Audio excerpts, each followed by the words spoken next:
So good morning, everyone. Welcome to our East Valley Village gathering this morning. So this morning, we are delighted to introduce to you Gigi Pendlebury. And our topic this morning is becoming a doctor after becoming a mom. So Gigi is her fondly referred to name, right? Her real name is Gehan Pendlebury, and she's a medical student at Nova Southeastern University. She also serves in the U.S. Navy Medical Corps Reserves as a Navy military medical student, and she has a passion to serve current and past military service members with the utmost quality of care when using a whole person approach. And so as she studies to become a future physician, she believes in increasing the depth and continuity of care for newly postpartum parents, including risk assessments and resources, clinical support, and early interventions for postpartum depression and other postpartum psychiatric conditions. So without further ado, I want to introduce Gigi to you. So take it away. She's going to be talking to us about her experiences becoming a doctor after becoming a mom. Thank you. Thanks so much for the introduction, Sarah. As I said, my name is Gihan Pendlebury. Also, you can call me Gigi. I usually go by Gigi. My story is a little bit unique, and I try to often share my stories and my experiences because I feel like it can be helpful to others.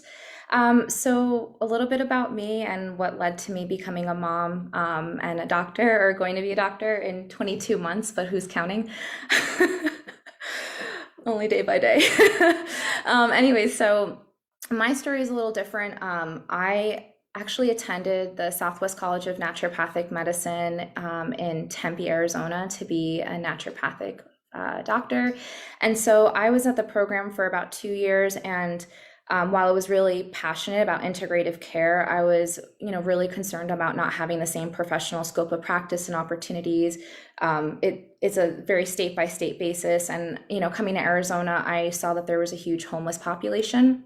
And so I started cultivating a passion to want to work with veterans. My husband is a veteran and he healed tremendously. That's like a whole nother Zoom, but he has healed tremendously from integrative medicine and functional medicine and integrative pain management. And so the combination of that plus being in Arizona, I really wanted to start to work in the VA. And so I got involved with a lot of advocacy on a state level, local level, state level, federal level. Locally, I had opened up a Student Veterans of America chapter at that program, and I just started cultivating all these things that hadn't been there before. On a state level, I had worked with Senator McCain in his reelection campaign in 2016. I just started getting involved with, incorporating naturopathic medicine into the scope of care in the VA. And on a federal level, I would go to Washington, D.C. and do those types of lobbying events. And it came to a point where I realized that this was the obstacles were really great, and it was hard for the VA to define naturopathic doctors because we were not defined on a federal level. So in Arizona, you can have acupuncture as your scope of practice, but in California, you would need your LAC.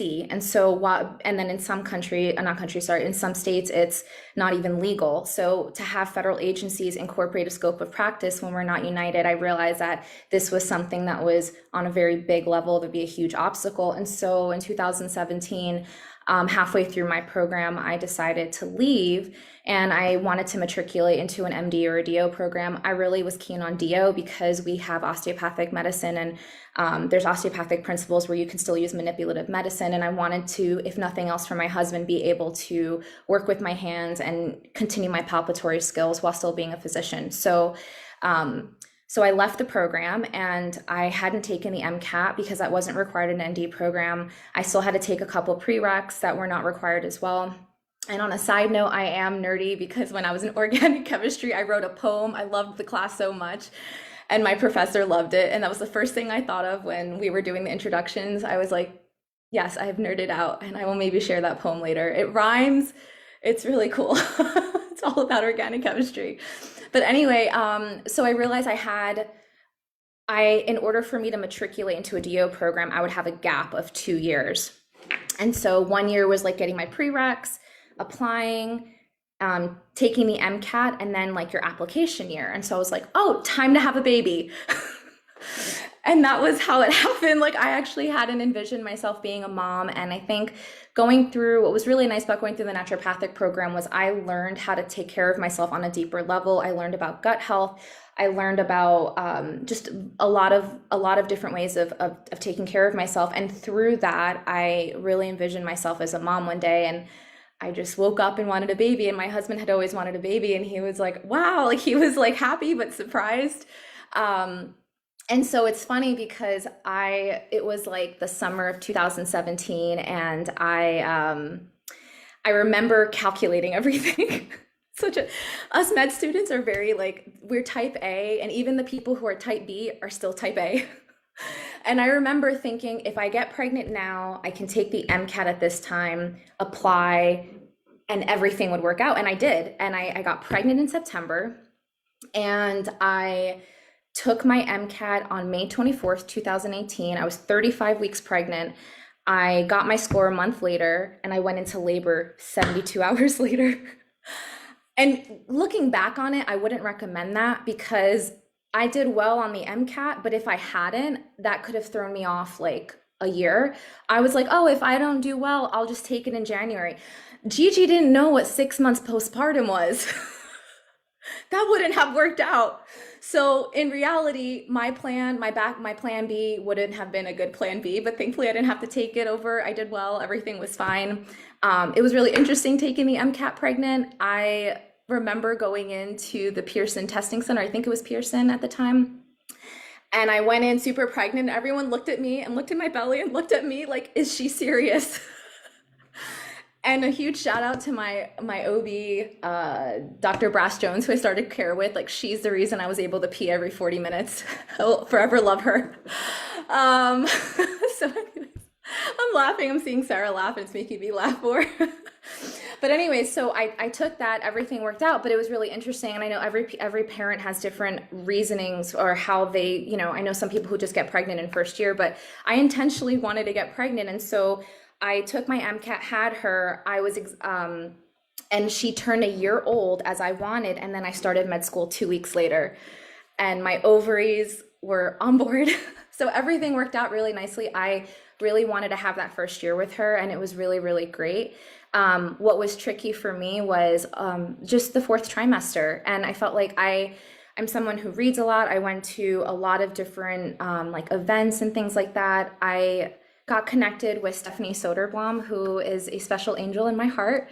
And in many ways, a lot of things were discussed. She has a nurturing belly circles, and I had met a lot of moms who had gone through home births and out of hospital births, and there's still nothing that prepares you for that. I even had a doula, Nicole Hammock. She was really helpful. But I remember just feeling very isolated, and it was a very challenging experience. In particular, my daughter had an undiagnosed tongue tie. And so in all of that I hadn't heard, I figured out, that she was classic tongue tie, and we got it reversed at 5 weeks, which is you lose that like precious period. And we were able to breastfeed and everything, but I was grateful that I was able to actually get a lot of donors. So she was not formula fed at all. And and on a side note,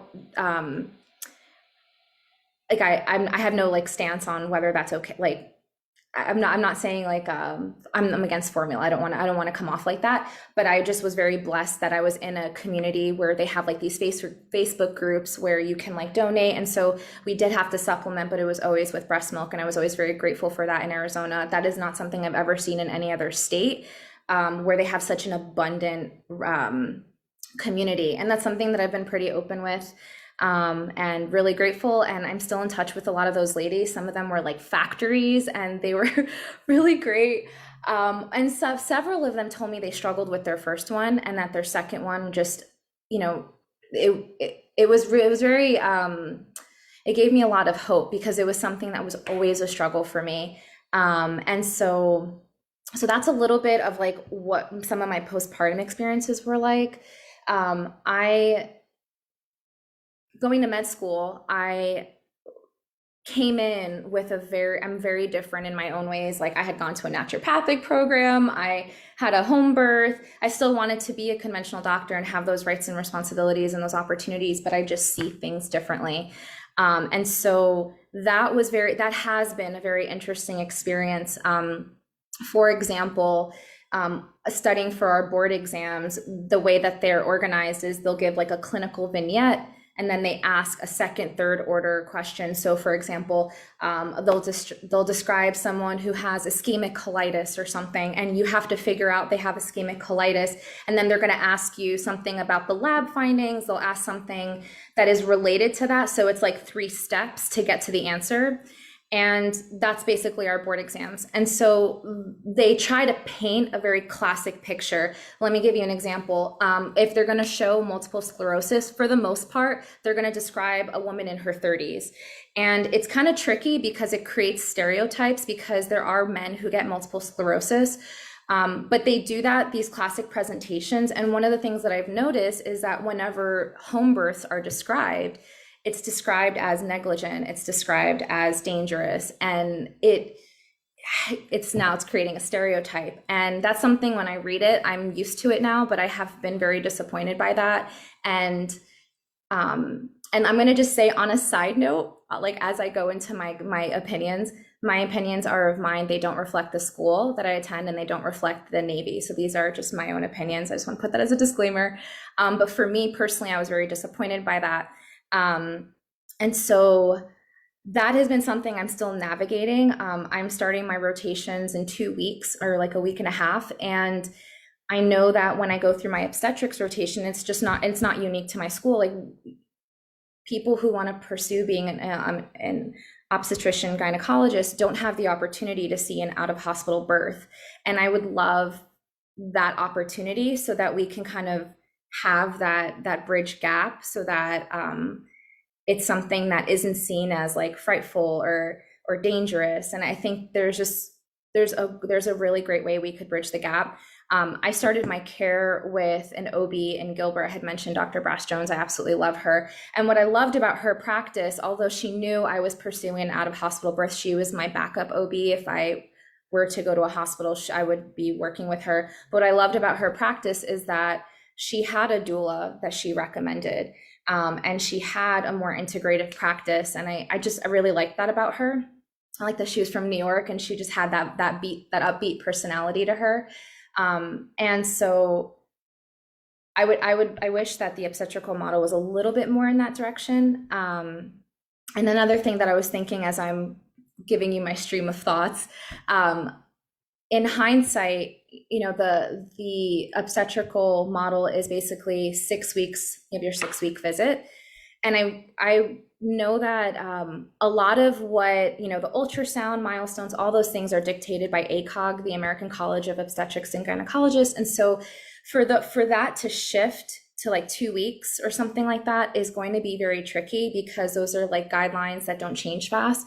So I was thinking about this, and being prepared for this talk, I was thinking, what is tangibly and realistically ways that we could bridge that gap? Because 6 weeks is just too long. It's just too long for a newly postpartum woman to see a provider.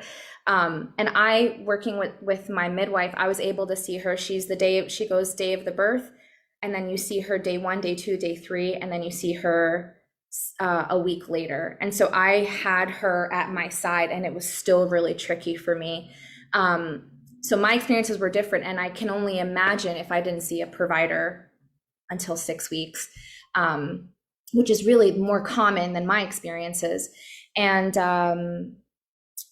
one of the things I was thinking of, and this is kind of just some seeds that I'm planting, is I think doulas are a really great way to bridge the gap. And I know that it's tricky because doulas don't have necessarily an accrediting body, and it can get kind of tricky. But I think if they were able to be a communicator with the provider, it would be a way of bridging that gap. And if they were able to facilitate that and be able to be like, hey, like you should go see your doctor, and that maybe is outside the scope of a doula, but I just wish that would be a really great opportunity to bridge the gap without waiting for guidelines to be changed and waiting for those like God knows how long that may take, or it may not happen.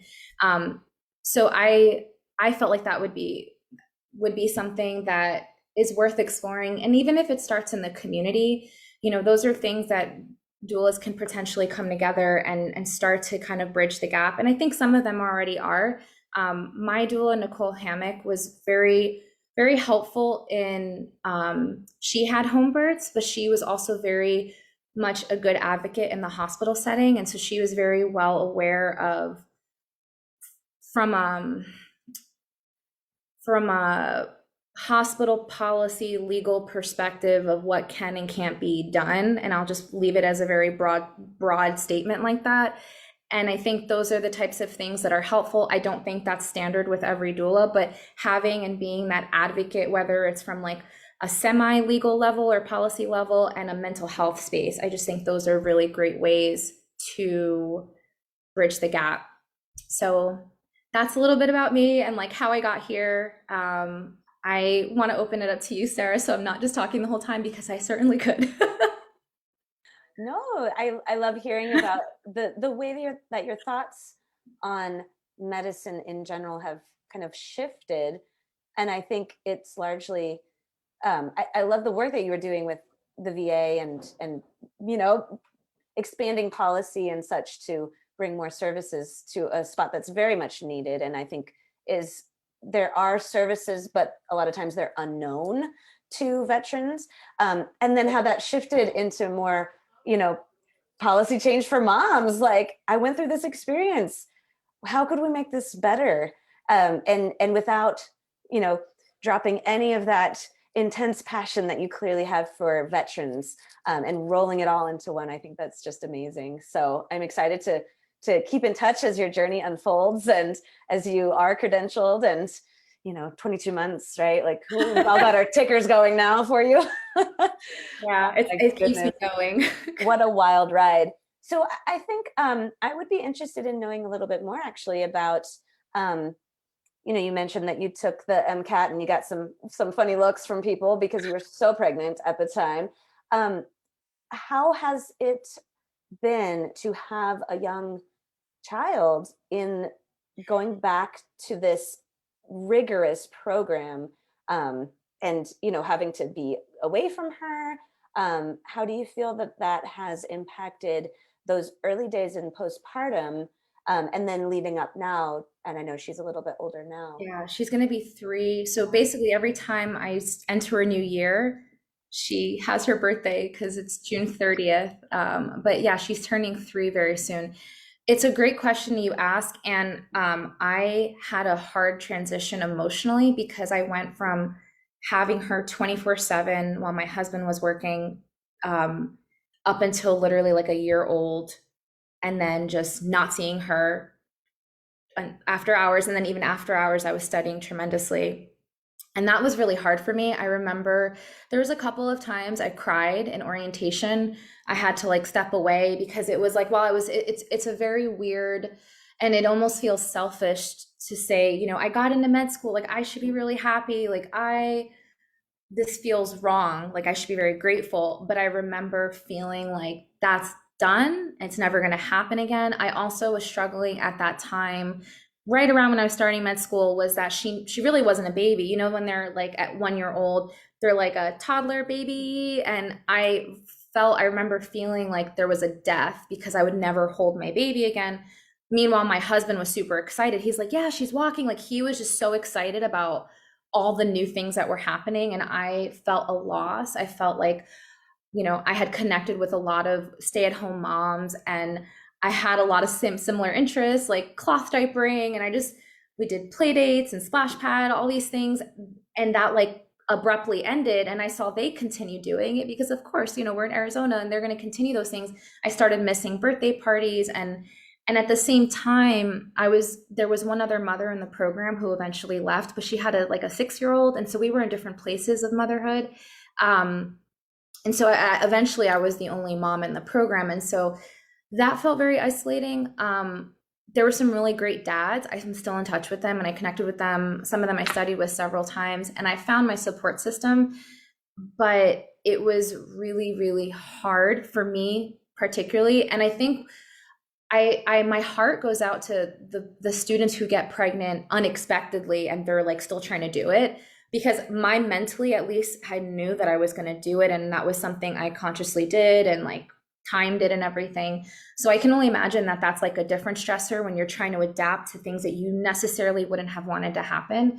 And I had mentioned this to you, Sarah, like a couple months ago. We were coordinating this program or this event. Due to family circumstances and some long story changes, I just transferred to a new medical school for my third and fourth year. And I will say that there's an abundance of, like, we have a group me of, I think it's like 27, 30 parents, moms and dads, and it's a larger group. I feel like there's much more community and I feel supported. And so the one thing I will say is that not every med school is made equally. And I would encourage for people who are parents to really explore, who want to go to medical school or PA school or anything, just explore programs, because I personally have felt that they were very different. And I'm in a good place right now. I'm really happy with where I'm at. But I know that that could have changed my experiences a little bit more in the beginning. Right now at my program in Nova, I have a good friend who has just over a 1-year-old, and her and I have just, we've connected. There's every so often you'll meet somebody and you'll feel like you know them your whole life. And it's just really nice because I didn't have any mom friends, and now she's my person. Like in grades, she's Christina and Meredith. Like, that's how I feel with her. But I'm not mean, because Christina's kind of mean. You're so not mean. Like, you know, that if you know the Grey's Anatomy, that dynamic is different, but they're very close. So anyway, I think that, you know, my experiences were very, very rough in that sense. And I was definitely still transitioning. There was another thing I wanted to mention. You had asked about how was the beginning of that. Oh, and I think another thing that made it very, a little, I don't know if I want to use the word isolating, because I really like the decisions I've made, and I was happy I had a home birth. Like, in terms of parenting, the only thing that I wish I would have done a little earlier was just known that she was tongue-tied. She was severely tongue-tied. Like, her frenulum was so tight that her tongue couldn't reach the roof of her mouth. So it was pretty severe. That's the only thing I wish I had gotten a better handle on earlier and had identified earlier. But I'm very proud of the people I know and what I've learned from Stephanie and from Nicole and from the moms. Like, I don't hide that I had a home birth. I share it with excitement. I tell people, you know, there's really great documentaries. There's 2 documentaries I always recommend: The Business of Being Born, Why Not Home? The Surprising Birth Choices of Doctors and Nurses. And I encourage people, you know, just check it out, just learn and see. Like, they have a really good presentation. I don't feel the need to kind of tell people, you know, all the reasons. I just explain some of the resources that I found helpful. But one of the things that your question made me think of is, you know, I recognize that there were a couple of times that I was asked about some of my experiences in a way that felt judgy, that felt like I was negligent. And some people just asked me curiously. And then, you know, any friends on Facebook, you see experiences and stuff like that. So people saw, I'm sure at some point, that I had like pictures of like a birth pool in my mouth.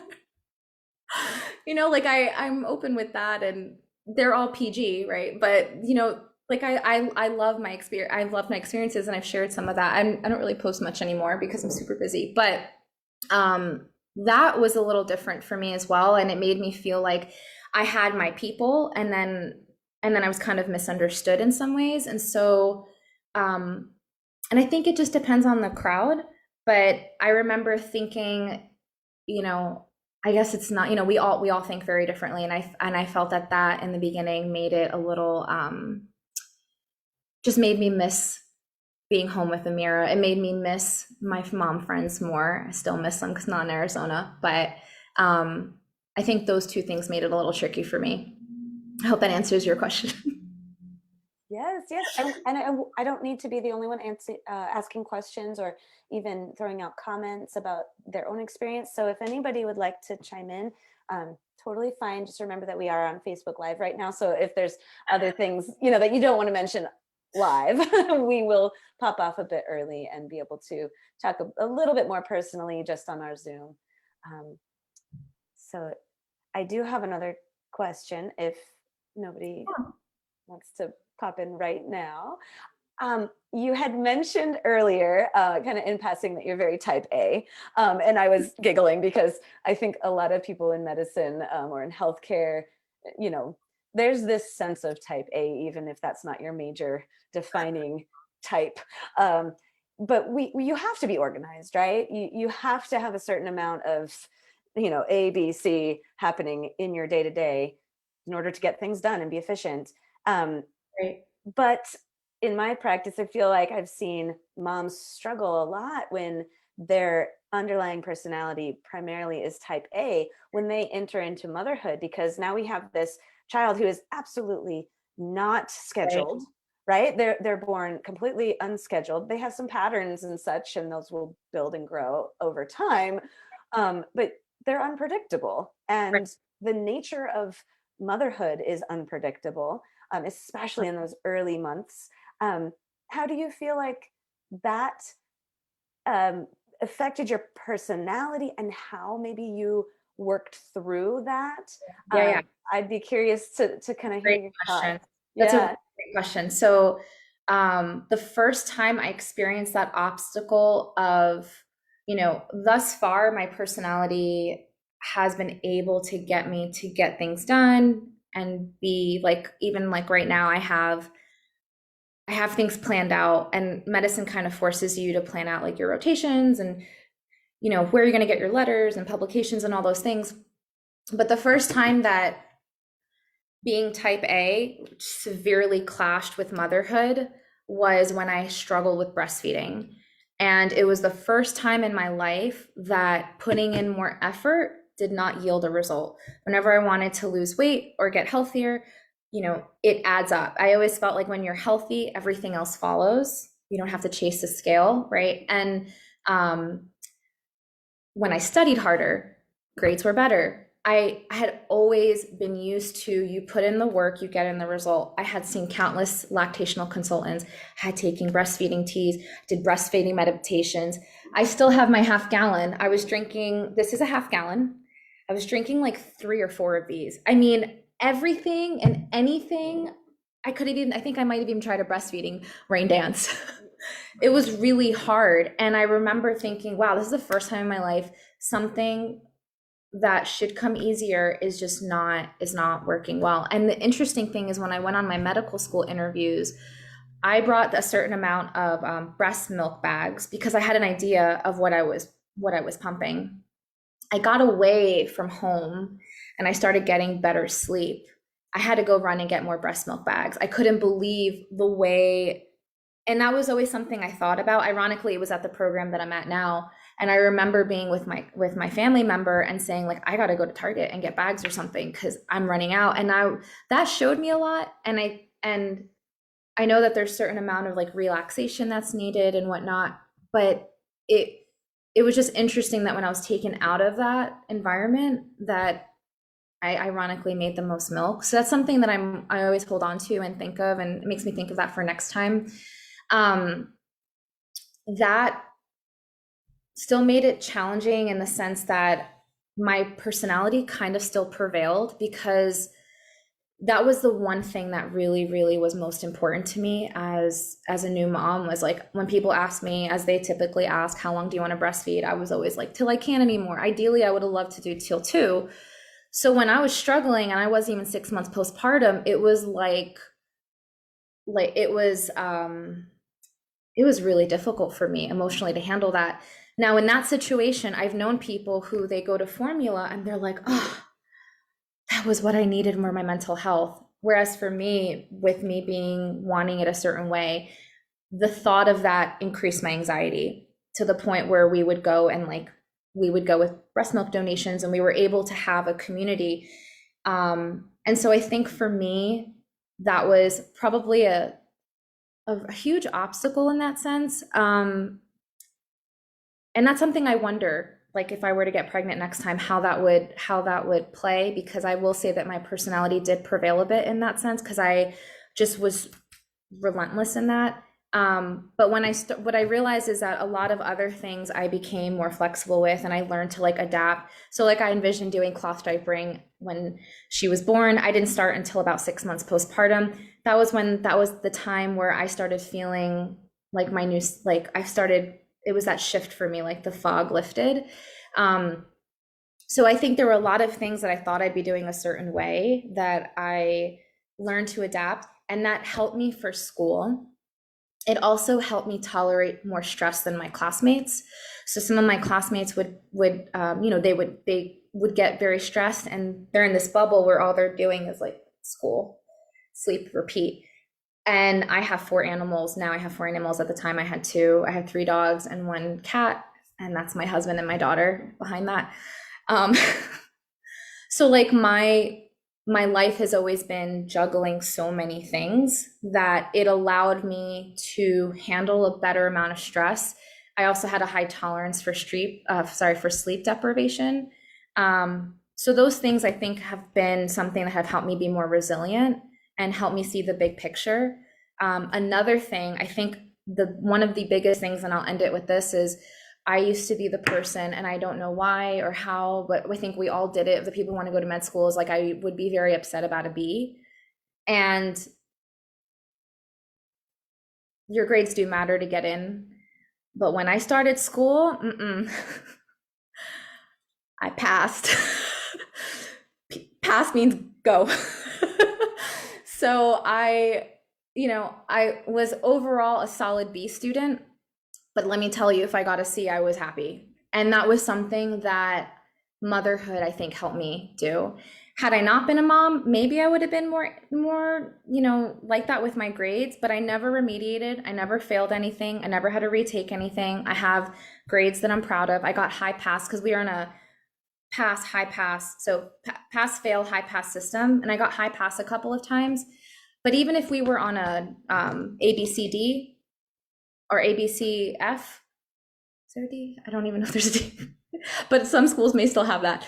But I still think that I would have just been like, oh, a C, a B. So I think in one sense, motherhood has really helped for that. And I encourage other moms who are interested in going to school to maintain that position, because applying to some of these programs kind of put you in a position to be stringent about your grades, but let go of that as soon as you can. It's my biggest recommendation. I think there was another, I forget who, but someone said that they were thinking about going back to school, and I encourage them to do it. Like, they can do it. I think it might have been the gal who left because she wasn't feeling well. Yeah. We have a question from a friend, it looks like, in Colombia, and she would like to ask you a question, but it's in Spanish, and I don't speak Spanish. Oh, okay, or read Spanish. So I'm going to put it in the chat for you. Okay. Maybe you can answer it. All right. Can you see the chat? Okay. Yes, I do. It's my family member. Yes, Marlene. Yeah. Yeah. Te pregunto, ¿en algún momento has pensado en no seguir tus estudios? Oh, yeah. So she asked me, have you ever had a moment where you thought about not continuing your studies or postponing it until Amira was bigger? And the answer is yes. So, sí. My Spanish isn't super strong. I'm not going to do it on Facebook Live, but I understand really well, but my conjugations are rough. And so in South Florida, I look forward to working with Spanish patients and being forced to speak it. My husband doesn't speak Spanish. But yeah, I would say there were 2 seasons, 2 blocks where the stress was extraordinary. And I actually I was like, I think I need to take a leave of absence. I just want to be with my family.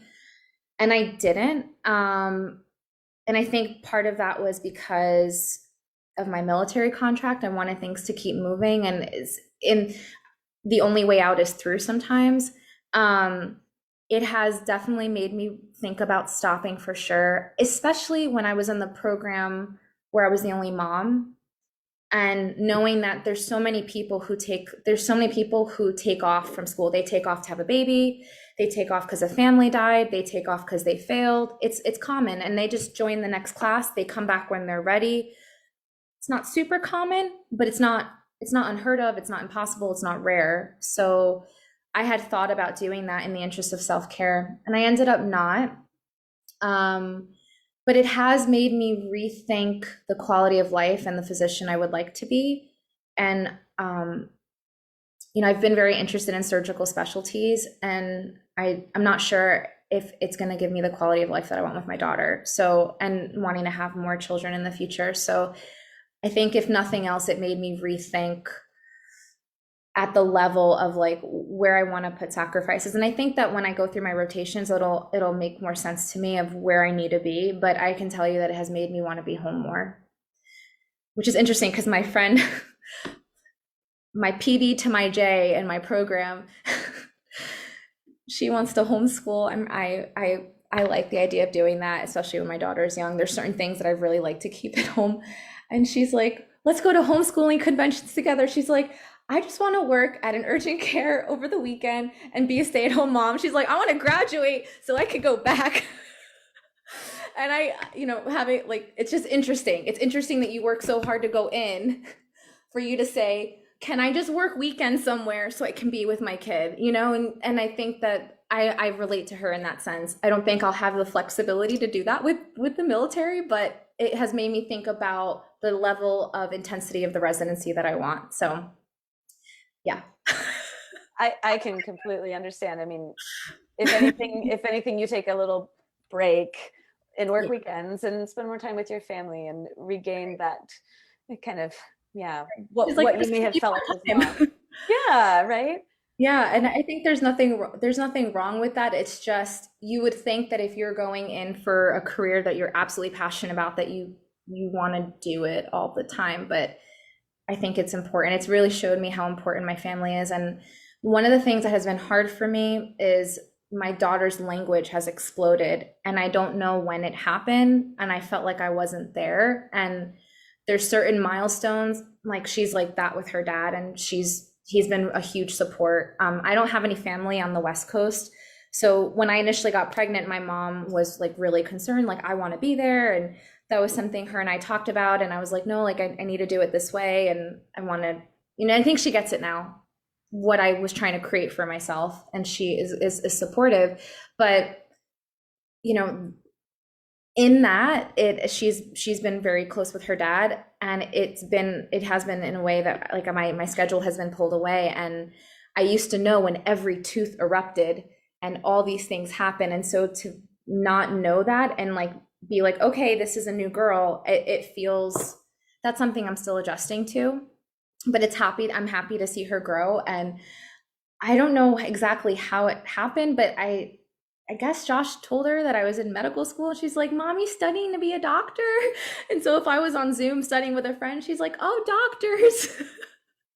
So I gave her so I realized she was interested. She started using, I've ran half marathons before. So I have those racing medals. She was using them like stethoscopes. And I'm like, how does she know how to do that? I really don't understand. She was putting it on my husband's ear and eye and like, take a breath. And I was like, she's like, deep breath. And I was like, oh my God, this girl needs a stethoscope. So I gave her my spare stethoscope, and then a kid's stethoscope, and like a white coat. And it's interesting because I don't know how she knew that, but I try to just make sure that she knows why I'm gone. That's the hard part, I think, because she like cries when I leave, and we've learned that maybe it's a bit easier to like disappear because then she doesn't know, and that doesn't feel good either, but makes me feel worse than her crying. So if you guys have any answers on how to navigate that, I am all ears because it's hard. That is hard. Oh, Jenny. I don't have an answer for you, Gigi, but I was going to say that, I think what you're talking about is really relatable to most of us who, work outside the home at any level. Just this push and pull where, we want something and yet we feel pulled back to our home, and there's not, my kids are 6, 9, and 14, and I feel like I've been doing this all through grad school, all the way through now, and there's no good answer. And I wish there was like, oh, you should do this and then your children will do better, or you should do that and your children would do better. I think the reality of it is, and this is what I think I've been told by people who have older children, is that kids are really resilient. Yeah. and that partners that pick up the slack, or other family members who pick up the slack, often do an absolutely amazing job if we let them. And even though we feel kind of like bad that we're not catching every moment, like we're letting someone else catch those moments, and that's wonderful. But there's this, I don't know if motherhood was always like this or if it's just our generation, but it does feel like we want all of it all of the time. And maybe someone told us that, that we could actually have all of it, when the reality is you can have parts of all of it, but you can't have 100% of all of it. And so, yeah, everything you're saying, like, I could have said it. Yeah. The push pull and wanting to be there and noticing that my child was not, had made these leaps without me. Yeah. I know what you mean. And my husband said something that was really helpful. He was like, just think of it as, I'm just pulling something up too, as I'd love to share and screen share at the end. My husband said, there's one of us would have to have been gone. Like, there's no way we would have, that's not reality, right? Like, just think of it, you're working a full-time job. And I remember speaking to an orthopedic surgeon, Walter Reed, and he said, I always told myself in medical school that I was just at a job and it didn't take up my life. And that was just it. It was like I was a job. And I've noticed that they still have a lot of similar values. So orthopedic surgery can be very long and intensive, and you're standing over someone's back. And I realized it was through my conversations with them that you can still find ways to be with your family. In particular, with the few surgeons that I spoke with, they're going to do fellowships to do hand surgeries, because hand surgeries are short, which means they get home to their families, which means it's really nicely scheduled. And it was really cool to see that even at the surgical level, you can still choose your family and do things that allow you to be in the OR less. So that really opened up my eyes. Orthopedic surgery is typically not an on-call, like everything's very scheduled. There's never a knee replacement at 3 a.m. typically. So that was really cool to see. But I remember them saying that those were some of the things I talked about. And I think that's helpful. And hearing what you have to say, Jenny, I appreciate, because I don't know, sometimes I guess it's like my thoughts are stuck in my mind, and I feel guilty, and I think the guilt just shifts, and I just want it to go away. And that's something that has been really, really hard. And I've kind of accepted it, almost like I accept that, my hair is curly, or, just accepting it as a part of me. And I like my hair. I used to not like it curly, but I've owned that as who I am now. And it's something that I appreciate. And I'm wondering if that's almost something I need to do, like accept that that's something that's a part of me, or really try to overcome it and not feel guilty for the purpose of happiness. That's hard, but I appreciate the insight on that. Does anyone have any other questions? I want to be as helpful as I can. If anyone's interested in like going back to school or have any other questions about home birth. Had a really awesome home birth. It's a really good experience. I was pretty fast. Yeah. It was like I was in active labor, at least according to the chart, for like 45 minutes. I dilated from 3 to 10 in 45 minutes, which my midwife wasn't expecting as a first time. I know. And I remember being like, Stephanie, the pressure. And she's like, Gigi, can I check you, please? And because I couldn't stand in the shower anymore, this might be TMI, but she's like, Gigi, you're 10 centimeters, it's time to push. I remember being like, what? It was great. Wow. I love Stephanie so much. She's awesome. That's in this Arizona community. Oh, maybe you'll be able to come back someday. I will be back for a rotation of some sort. I will make my way back. Wonderful. Yeah. I was going to, if there's enough time, just share like a poem that I wrote. Yes, I want to see it. Yeah, and it kind of, I wrote it on May 25th, 2021, and I actually have it. Let me see if I can, I'm going to, I guess, just share my screen. It is something I actually shared on my Facebook, but it was something that I posted and I didn't like, it's only I can see it, but it's easier for me to share it here because when I try to copy and paste the poem on Pages, it like weirdly comes with a black background. So if you can give me a minute, I'm gonna see if I can make it so it's white in the background, but if not, then I will just. While you're doing that, can I read to you a comment on Facebook? Please. Yeah, Andy says, "You are not alone. I started school when my son was 1.5 until 3.5 years old, and my heart broke every time leaving, right? He would stay 3 to 4 days out of the week with my parents, and it got to the point where he wouldn't call me mom, but by my first name. On the other side of the chaos, we are now together 24/7. And we had a special teddy bear that I would ask him to care for while I was away." Super sweet. So maybe a sweet idea that you could Thank you utilize. for sharing. Oh my goodness, thank you for sharing. I appreciate that. My daughter is my world. And the other day I was at the park with her, and this is before we were moving, and I was like, Mira, I love you. And I said, do you love mommy? And I don't know if I've shared with this, my mom's on this call. I don't know if I've shared the video with her. I felt enormously guilty, and I just watched it over and over again and tortured myself. But I was like, do you love mommy? And she's like, I love daddy. I was like, do you love mommy? I love daddy. I was like, oh my God, I'm failing hardcore. But I showed him the video and he sent to me later where she's like, mommy. So people have said that type of stuff is normal, but I'm like, I had to remind myself the resiliency thing, Jenny, that they are resilient and that it's not like she's already starting to move away from me, but there's just a lot of feelings that come with that. I'm going to just screen share here. I think that's just the easiest thing to do, and then you'll get a sneak peek at my daughter a little bit. Let me see here. So that's her. But here's the poem here. The clock, and I'll read it out loud. When I see the clock, I see the missed moments intertwined with reminders that more must be done. Alarms, calendar reminders, alerts, manuscripts, posters, publications, exams. There's a blurry fog interspaced between studying memorization, understanding complex pathology, and delicate relationships while juggling humanism, the delicate physician-patient relationship. This is the art of medicine. There's a nebulous space filled with mommy milestones, growth spurts, and many new chapters, fears, doubts, guilt, intermixed with joy, pride, guilt. And somehow the guilt is always there. This is the art of motherhood.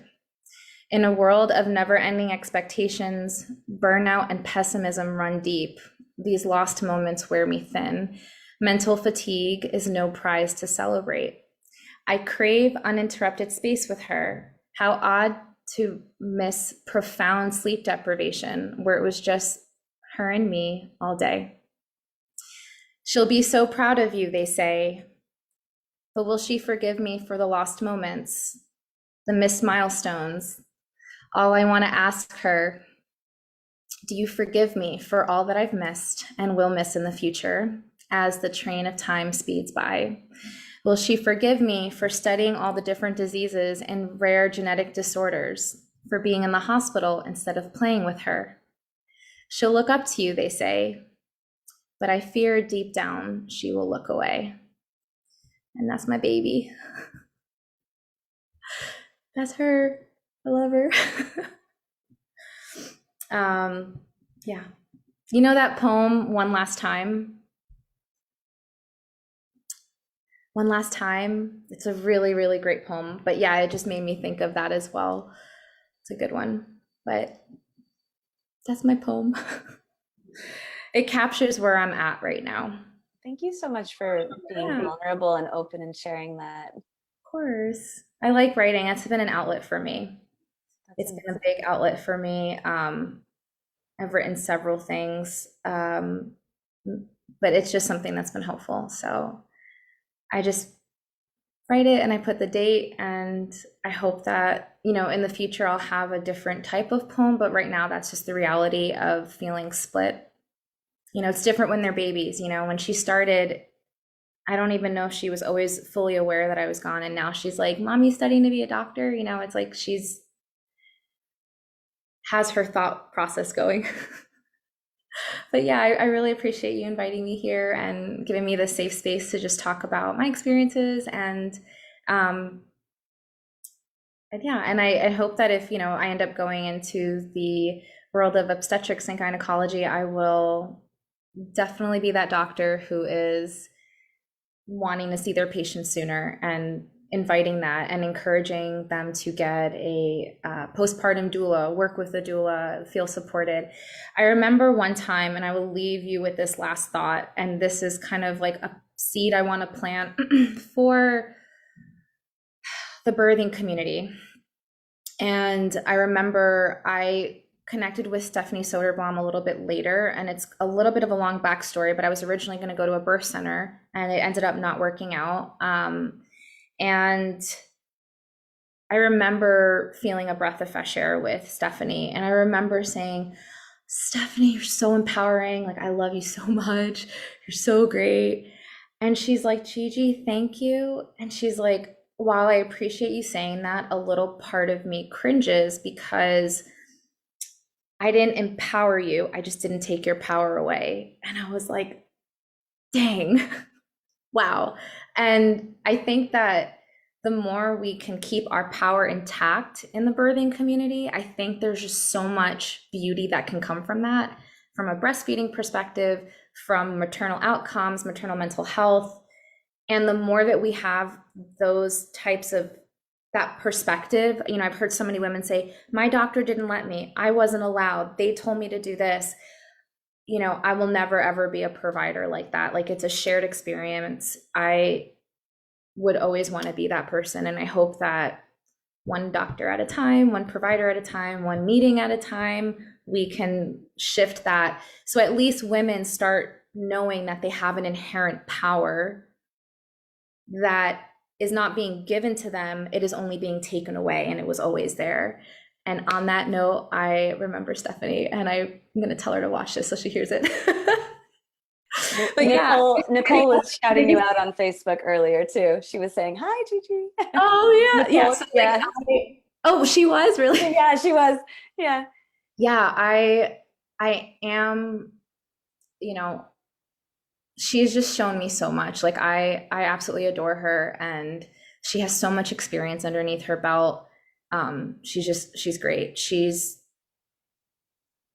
Her life experiences are really great. She's awesome. And she has such a community of women who love her. And I remember telling her, "If my patients love me 25% of the way that your moms adore you, I will have considered myself successful."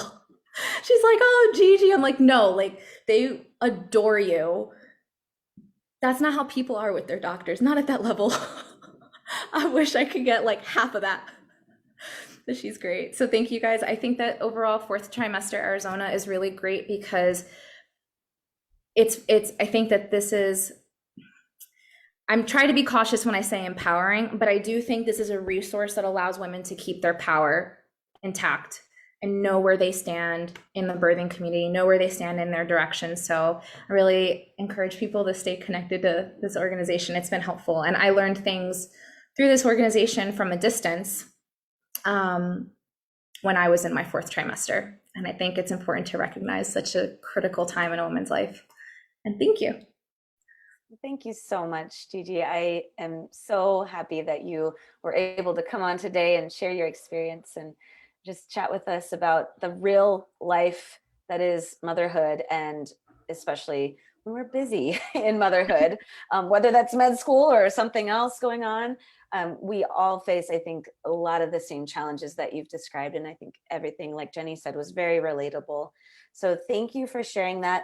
Why don't we go ahead and pop off of Facebook Live if you'd like. The Zoom link is at the top of the notes, or the comments rather, on Facebook Live. So you can come in and join us in our Zoom for the last few minutes here.